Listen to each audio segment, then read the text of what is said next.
नमस्कार दोस्तों, target with PS Parihar channel में आपका स्वागत है। चूंकि इस चैनल के माध्यम से आप लोगों को लेखपाल भर्ती के सारे अपडेट्स प्रदान किए जाते हैं, उसी क्रम में आज की इस वीडियो में हम लोग बात करने वाले हैं लेखपाल के प्रमोशन की और लेखपाल के ट्रांसफ़र की। लेखपाल की जो पोस्ट होती है उसमें दो सबसे बड़ी समस्या होती हैं। एक तो यह है कि एक प्रमोशन बहुत दिनों बाद होता है और दूसरी समस्या एक होती है ट्रांसफ़र। तो इन्हीं की हम लोग चर्चा करने वाले हैं। सबसे पहले बात करते हैं प्रमोशन की। लेखपाल के ऊपर का जो पद होता है वो कानून को, जिसे अब रेवेन्यू इंस्पेक्टर बोलते हैं, आरआई बोलते हैं। रेवेन्यू इंस्पेक्टर के बाद में आता है नायब तहसीलदार, नायब तहसीलदार के बाद में तहसीलदार और तहसीलदार के बाद में सीधे होता है एसडीएम। तो यहाँ पर लेखपालों का जो प्रमोशन होता है वो सामान्यतः कानून को तक ही हो पाता है और ज़्यादातर जो लेखपाल होते हैं वो अपने ही पद से रिटायर हो जाते हैं। अभी ताज़ा रिपोर्ट जो आई है उसमें सन 1992 वाले जो लेखपाल हैं, उसके बाद के जो लेखपाल हैं उनका प्रमोशन अभी आरआई के पद पर नहीं हुआ है। उसके पहले के जो लेखपाल हैं उनका प्रमोशन हुआ है। तो अब आप लोग समझ सकते हैं कि नायब तहसीलदार के जो पद पर जो प्रमोशन होगा वो किस तरीके से होगा। इसकी मांग की गई थी लेखपाल संघ के द्वारा और इसी के संबंध में एक बहुत बड़ी मीटिंग होने वाली है। 21 जुलाई को ये पत्र जारी किया गया है और ये लेखपाल संघ ने मांग की थी कि चलिए ठीक है, देर से ही सही। और नियमावली अगर हम लोग बात करें तो नियमावली में तो 10 साल का नियम है कि 10 साल बाद जो है लेखपालों को प्रमोट कर दिया जाए अगर पद रिक्त हैं तो यहाँ पर समानता ऐसा होता नहीं है। और होता यही है कि 25 साल बाद, 20 साल बाद या 30 साल बाद ही प्रमोशन होता है। तो वहीं पर ये देखिए, ये पत्र जारी हुआ है और चूंकि लेखपाल संघ ने मांग की थी कि आरआई के पद पर तो प्रमोशन होता है लेकिन नायब तहसीलदार के पद पर प्रमोशन हो नहीं पाता है एक लंबी प्रक्रिया की वजह से। तो यहाँ पर देखिए लिखा, उत्तर प्रदेश अधीनस्थ राजस्व कार्यपालक नायब तहसीलदार सेवा नियमावली 2003 यथा संशोधित 2014 में संशोधन किए जाने के संबंध में आयोजित बैठक दिनांक 26 जुलाई 2022।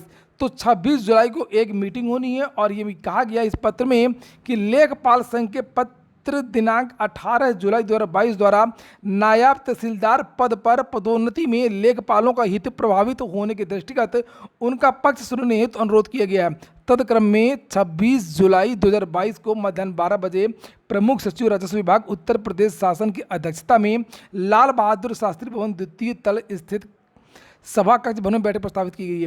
तो ये एक मीटिंग होनी है 26 जुलाई को और इसमें निर्णय लिया जाएगा, विचार किया जाएगा कि किस तरीके से लेखपाल के जो हित हैं वो संरक्षित किए जाएं और नायब तहसीलदार के पद पर भी इनका प्रमोशन हो सके। तो इस संबंध में जो भी मीटिंग होगी, जो भी निर्णय होगा, उसकी जानकारी मैं आप लोगों को इस चैनल के माध्यम से दे दूंगा 26 तारीख की शाम को ही। लेखपाल संघ के द्वारा काफ़ी दिनों से 2-3 मांगें की जा रही थी। एक तो ग्रेड पे बढ़ाने को लेकर के एक मांग की जा रही है लगातार, और दूसरा इसका पदनाम बदलने को लेकर के। लेखपालों का कहना है कि जिस तरीके से बीडीओ का जो पदनाम है वो बदल दिया गया है, ग्राम सेवक का जो नाम है वो चेंज कर दिया गया है, इसी तरीके से लेखपाल का जो नाम वो चेंज कर दिया जाए। कानून को का भी नाम बदल दिया गया, रेवेन्यू इंस्पेक्टर कर दिया गया। तो लेखपालों का जो नाम है वो रेवेन्यू सब इंस्पेक्टर कर दिया जाए। और इसी तरीके से लेखपालों की एक और बड़ी मांग है कि जो ट्रांसफ़र आप लोग यहाँ पर देख सकते हैं, ये ट्रांसफ़र कहाँ तक हो सकता है। तो लेखपाल एक क्षेत्र में अधिकतम 3 साल तक रह सकता है। क्षेत्र मतलब जो पंचायत आपको दी जाती है, जो गांव आपको आवंटित किया जाता है, 3 साल तक रह सकता है। और एक तहसील में या एक लेखपाल 10 साल रह सकता है, 10 साल रह सकता है। और तहसील से तहसील, एक ज़िले में लेखपालों का ट्रांसफ़र होता रहता है, एक तहसील से दूसरी तहसील। एक ज़िले से दूसरे ज़िले जाने में थोड़ा समस्या होती है, लेकिन एक मंडल के अंदर लेखपालों का ट्रांसफ़र हो जाता है। एक मंडल से दूसरे मंडल जाने में बहुत ज़्यादा समस्या होती है। और चूँकि लेखपाल का जो कैडर होता है वो ज़िले स्तर का कैडर होता है, ज़्यादातर जो लेखपाल होते हैं वो एक तहसील में या एक ज़िले में ही पूरा जीवन समाप्त कर देते हैं। उनकी जो सेवा होती है वो एक ही ज़िले में, ज़्यादातर लेखपालों की एक ही ज़िले में पूरी होती है। तो ये 2 समस्याएं हैं लेखपाल में। एक तो प्रमोशन काफ़ी दिनों बाद होता है और दूसरा ट्रांसफ़र जो होता है उसमें बहुत समस्याएँ हैं।